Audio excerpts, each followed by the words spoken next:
એક ને એક વાત કેટલી વાર રિપીટ કરવાની મારે? ઠીક છે હવે આપણે યાર પેપરમાં લેટ તો નહીં થતા ને એટલા બધા પણ ચાલે હવે 5 મિનિટ માટે લેટ થયા છીએ વધારે શું યાર આ મારા જીવનમાં છે ને રિપીટ વસ્તુ જ નથી જોતી. ઠીક છે ભાઈ હવે મૂકને શા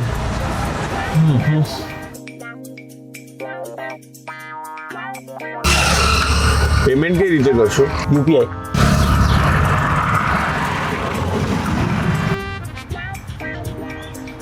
શિટ, યુપીઆઈ નથી ચાલતું. એ ભાઈ યુપીઆઈ કરી દે ને. યાર મારા એકાઉન્ટમાં પૈસા નથી યાર કઈ વાંધો નહીં સર, કેશ પણ ચાલશે.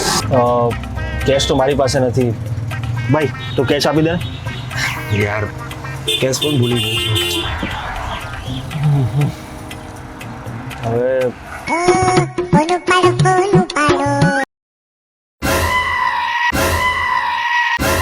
ખાલી 10 મિનિટ લાગશે મૂકો હવે